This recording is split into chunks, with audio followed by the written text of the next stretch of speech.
Secundaria primer grado. Lengua materna. ¿Reseñar? ¿Para qué?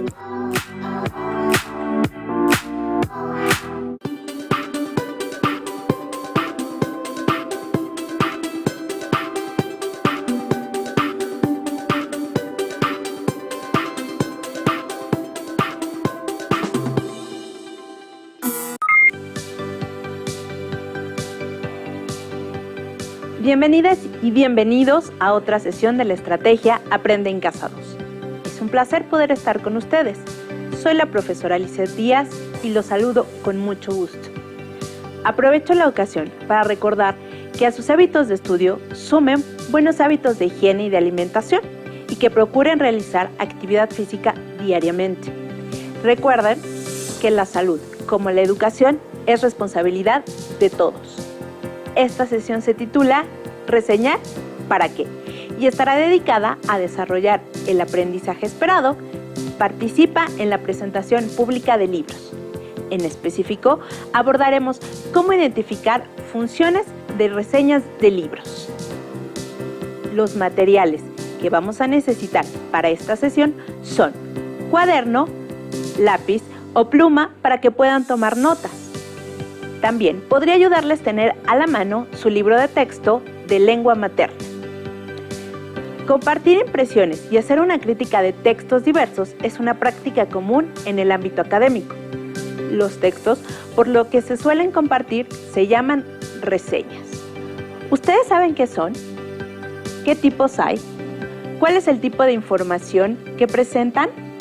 Bueno, para hablar al respecto y que nos pueda compartir un poco de su experiencia, se encuentra con nosotros el doctor David Isaí Saldaña Moncada, que nos acompañará a lo largo de la sesión para platicar acerca de sus reseñas, sus características y su función. Bienvenido, doctor. Te agradezco el recibimiento, maestra Lizeth. Es un gusto estar con ustedes, alumnas y alumnos de primer grado de secundaria, en la asignatura Lengua Materna. El gusto es nuestro. Muchas gracias por estar aquí. Sin duda, el doctor David Saldaña nos ayudará, ya que él es doctor en letras por la Universidad Nacional Autónoma de México. Además, ha estudiado temas como la parodia, la ironía y la metaficción en la narrativa latinoamericana. Su otro campo de estudio lo constituye el orientalismo en la narrativa mexicana y la novela japonesa del siglo XX. Para iniciar, lo invito a que leamos juntos los siguientes textos. La película fue tediosa desde el inicio. La trama se podía adivinar desde los primeros minutos. Aunque los personajes tuvieron un buen desarrollo psicológico, lo cierto es que no lograron salvar a la película en ningún momento. El segundo texto expone: pocos textos en la literatura mexicana de imaginación tienen la belleza y la expresividad de este relato, Aura. El hecho es que Carlos Fuentes, dueño de todos sus recursos, ha dado aliento a una atmósfera de sombras y ecos, donde está manifiesto el tema de la verdadera identidad. Gracias, doctor. Coincidirán conmigo en que ambos textos presentan una valoración crítica de la película y del libro. Para comenzar, ¿nos podría explicar qué es una reseña? Ya que la mayoría de las veces se entiende como una explicación breve de la obra. Sí, una reseña es efectivamente un texto breve, pero no es una explicación simple de una obra. Una explicación implica entender factores ajenos al objetivo de una reseña. Por ejemplo, qué motivó al autor a escribir dicha obra y qué sentidos tiene, por qué se escribe de esa forma, qué pretende lograr con ella, lo cual, sin una base documental amplia y bien fundamentada, nos lleva al ámbito de las opiniones o conjeturas, o en todo caso al del comentario.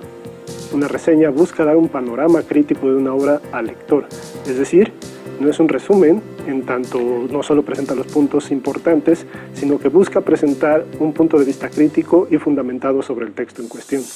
Desde ese punto de vista, es importante considerar que una reseña no se escribe desde el desconocimiento del material reseñado, sino al contrario, para escribirla debe haber un bagaje previo sobre el tema, el autor o la forma discursiva que se aspira a reseñar. Esto último es una condición indispensable, pues una reseña, sea cual sea su tipo, debe presentar información objetiva. Claro, no se trata solo de criticar, sino de valorar con bases e información un texto. Desde su experiencia académica, ¿cuál es la función de las reseñas? Las reseñas son muy importantes en el ámbito académico, pues funcionan como guías rápidas para acceder a la información que buscamos. Por ejemplo, en un tema tan amplio como el estudio de la ficción literaria, hay una cantidad casi inabarcable de textos, todos ellos con perspectivas o enfoques de estudio particulares que no podemos leer en su totalidad antes de un trabajo para una asignatura. De modo que, si existe una reseña que aborde un título en particular que llama nuestra atención, podemos acudir a ella y enterarnos de cuáles son los temas específicos que trata. También podremos saber cuál es su enfoque teórico o si se dan ejemplos concretos de una literatura en particular, por ejemplo, literatura española, inglesa o alemana. Una reseña crítica traza ese panorama general de la obra a partir de un análisis breve pero puntual y con conocimientos previos que permiten al autor de la reseña realizar un balance sobre los aportes de esa nueva obra, ya sea un texto literario o un trabajo académico. Con ello, da una pauta al lector para motivarlo a acercarse al material reseñado o lo previene contra ciertos detalles que pueden resultar confusos o complejos en una primera lectura. Doctor, acaba de mencionar las reseñas críticas. Entonces, ¿hay varios tipos de reseñas? Así es. Las reseñas se han dividido casi siempre según su objeto. Circula la idea de que una reseña depende del material. Por ejemplo, serán distintas las reseñas sobre una exposición artística en un museo, la de una película comercial y la de un trabajo científico. Sin embargo, no es solo el material el que define el tipo de reseñas que existen, sino la circulación del material en un ambiente específico, el medio en el que se publica la reseña y la intención del autor al escribirla. Así, por ejemplo, podemos leer una reseña divulgativa sobre un libro de física en la que se nos alienta a acercarnos o tener cierta precaución con lo presentado en la obra, a veces incluso desde una posición subjetiva, pero ese mismo libro puede ser objeto de una reseña crítica que busca discutir sus aportes con mayor complejidad, al seguir un método estricto de comprobación de sus planteamientos, teorías, resultados, etc.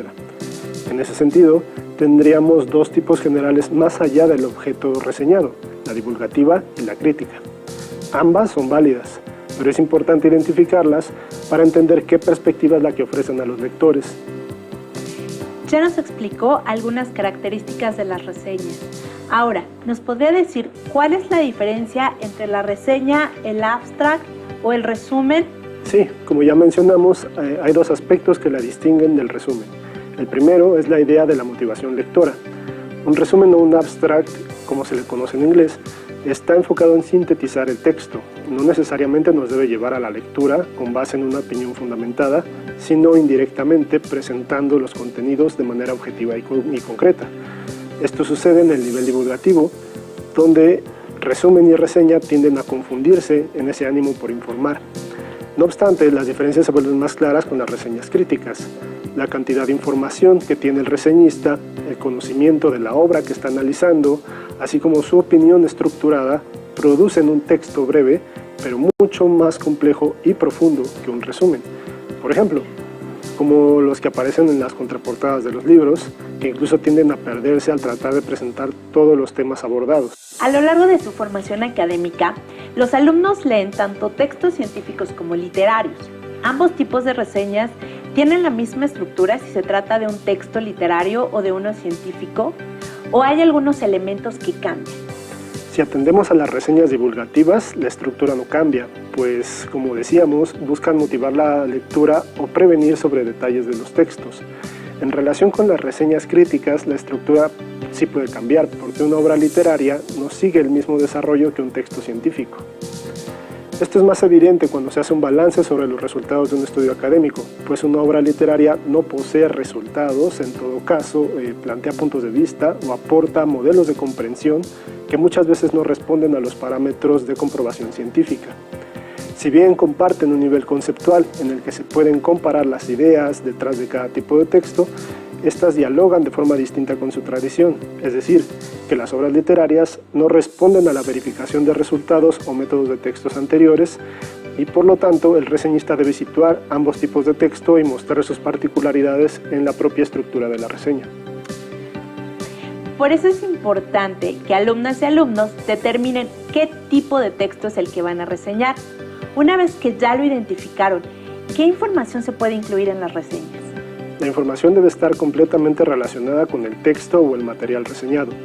En ocasiones encontramos ejemplos de reseñas que divagan, se enfocan más en un tema o temas que le interesan al reseñista y dicen poco del material.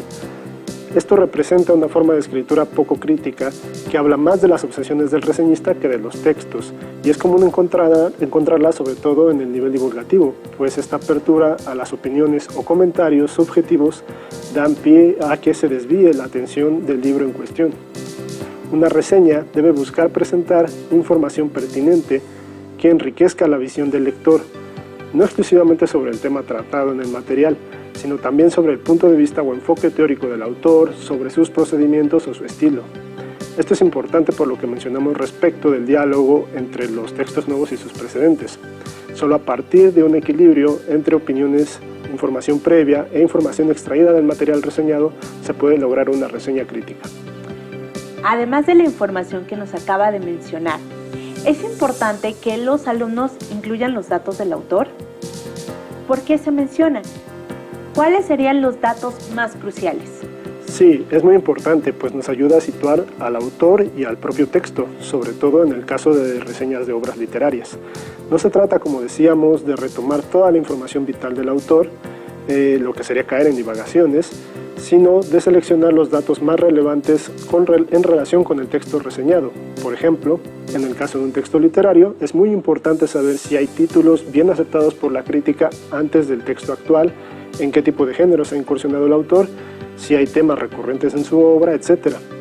Con el objetivo de ubicar el texto, es importante mencionar el nombre del autor, su año y lugar de nacimiento, fallecimiento de ser el caso, y un par más de sus obras destacadas o algunas labores paralelas a su ejercicio de escritor.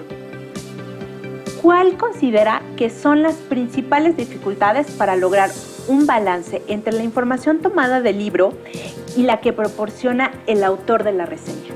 Siempre existe el peligro de recargar el texto con información de uno o de otros de esos elementos, ¿no?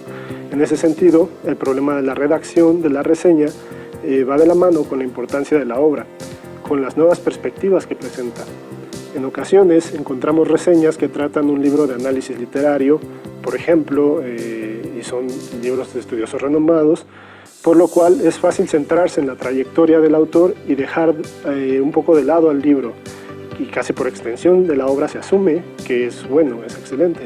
Pero aún así es necesario que el análisis de la obra, la presentación de sus partes, su enfoque general, o en el caso de obras literarias, la estructura del texto, sus personajes y una idea general, deben ser la guía de la reseña, y toda la información adicional tiene que apoyar a los argumentos del reseñista.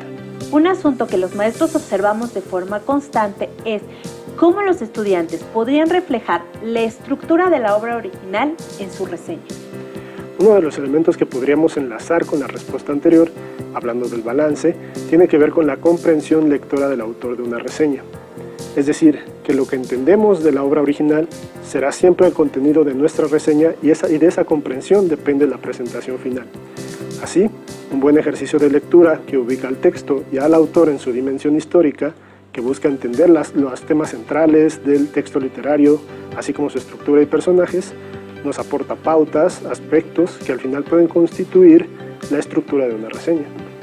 La reseña es un texto que muestra una lectura, la de su autor frente a la obra original, así que para llegar a una presentación objetiva y justa con la obra es necesario practicar la lectura. Las reseñas de trabajos científicos pueden incluir la opinión del lector. ¿Cómo podrían los alumnos incluirla? ¿Alguna recomendación? Sí, recordemos que hay un nivel de divulgación en el que las reseñas admiten opiniones objetivas. En el caso de textos de tipo científico, estas opiniones tienen sentido solo si se refieren a la forma de presentar los temas. Por ejemplo, en una reseña sobre un libro de astronomía, es posible opinar sobre la adecuada o inadecuada exposición de ciertos temas o la secuencia de capítulos que forman el libro. No obstante, cuando estamos en el nivel de una reseña crítica, se recomienda no incluir opiniones del tipo me gusta, no me gusta, pues ahí se trata de refutar datos duros, de criticar un procedimiento o una metodología y evaluar los datos como un todo.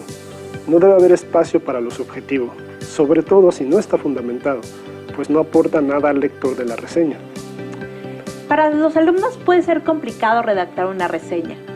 ¿Nos podría señalar algunos elementos o características a considerar en el momento de redactar una a fin que sean atractivas y cumplan con su propósito?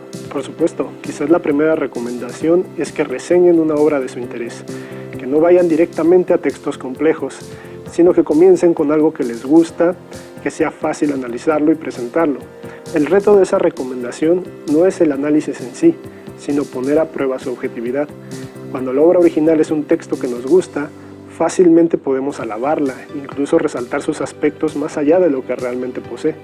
Una vez que practicamos en este nivel e identificamos qué temas nos conducen a divagar, podemos ejercitar una estructura en la que se hable de la obra, quizás en un 70%, y jugar con datos del autor o desarrollar en un tema en el otro 30%. Lo importante después de sostener esta estructura centrada en la obra es releer, para saber si expresa realmente nuestra opinión sobre el material, y en última instancia podemos poner la prueba con algún familiar, amigo o vecino para saber qué entendió del libro mediante la reseña. Si el mensaje es similar a nuestra lectura de la obra, tendremos un modelo con el cual se pueden practicar reseñas futuras. En general, ¿cuáles son las posibles estructuras de la reseña? Como decíamos, depende del tipo de reseña que escribamos, pero en general es importante presentar al autor y al libro.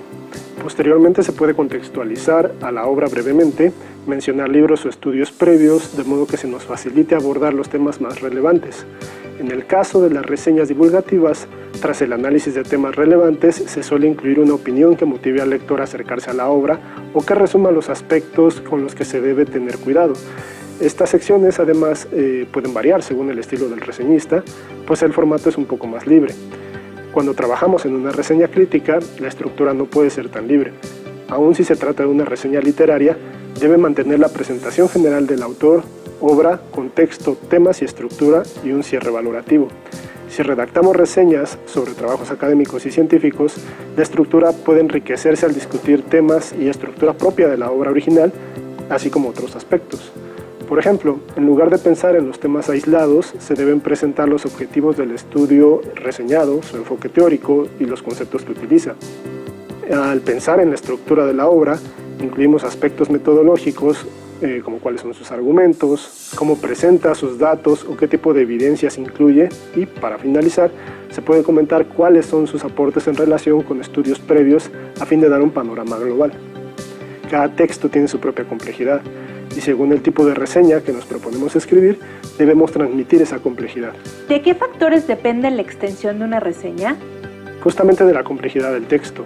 Es común escuchar o leer que una reseña debe oscilar entre 3 y 5 cuartillas, pues no constituye un análisis detallado, sino una síntesis representativa y crítica de los contenidos de la obra original. Como ya mencionamos, hay niveles de complejidad en la reseña, y en las obras por reseñar, de modo que no es posible plantear una extensión estricta, pero sí es necesario que la reseña se mantenga breve para cumplir con su meta, que es ser un texto informativo eficiente. Una reseña de más de 5 cuartillas no está prohibida, pero esto depende de otros factores, como el espacio en el que será publicada, y de modo que hay que ajustarse a ciertos criterios de edición y buscar que la estructura de la reseña muestre una claridad propia de la visión de la obra. Ahora te propongo a ti y a las y los alumnos un reto. Leamos los siguientes textos para reconocer cuál es un resumen y cuál es una reseña. Maestra, ¿me ayuda con los textos, por favor? Claro que sí. El primero dice: el texto escrito por el pensador ilustrado Rousseau, el discurso sobre las ciencias y las artes, explica que la modernidad surgió de la caída de Constantinopla, puesto que propició la salida de un gran número de manuscritos y textos antiguos de la ciudad hacia la Europa occidental. El segundo texto indica Jean-Jacques Rousseau, en su ensayo Discurso sobre las ciencias y las artes de 1750, presentó la base de su pensamiento filosófico y social. Rousseau analizó la sociedad ilustrada del siglo XVIII y cómo ésta se contrapone al estado natural del ser humano. Para él, la sociedad está viciada desde que el hombre antepone la cultura a las virtudes. Un discurso lleno de reflexión que le dio el sobrenombre de anti-ilustrado. Para mí, el primer texto muestra muchas ideas principales sin valorarlas, por lo que me parece que es un resumen. Así es, el primer texto presenta las principales ideas de la obra original, pero no ofrece información adicional. El segundo texto presenta el año de publicación y tiene una breve descripción del texto. Además, el autor presenta su opinión o valoración del texto. Por lo tanto, considero que es una reseña. La respuesta es correcta. En el texto 2 se presentan los datos del libro, un breve análisis sobre el tema y la opinión del autor. ¿Cómo les fue en casa con sus respuestas? Para ampliar la información, les sugiero que consulten en su libro de texto de lengua materna El aprendizaje esperado, participa en la presentación pública de libros.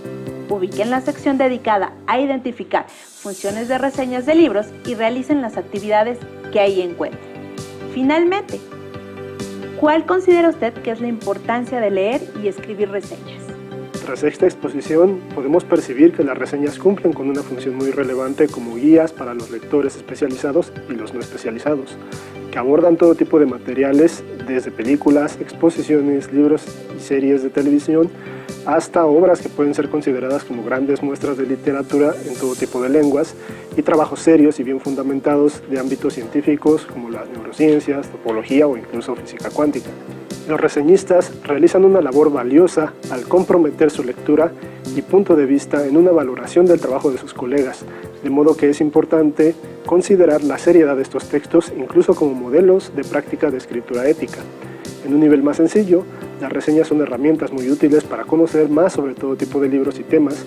Quizás no podemos leerlos todos, pero al menos sabremos que existen ciertas obras y que se abordan temas nuevos, y podemos dimensionar la cantidad de información que se produce no solo en nuestro país, sino a nivel mundial.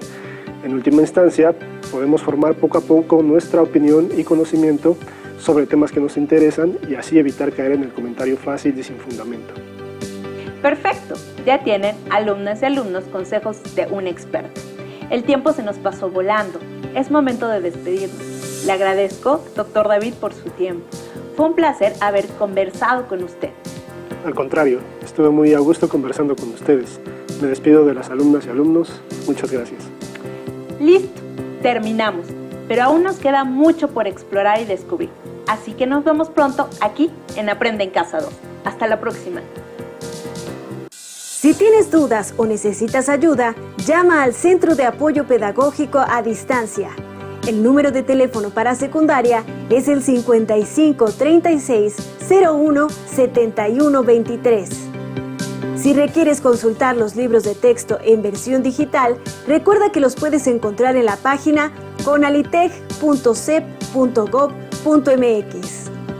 Y recuerda que también cuentas con el sitio aprendeencasa.cep.gov.mx, en donde podrás ver nuevamente los videos de los programas y además encontrarás actividades para fortalecer tus aprendizajes.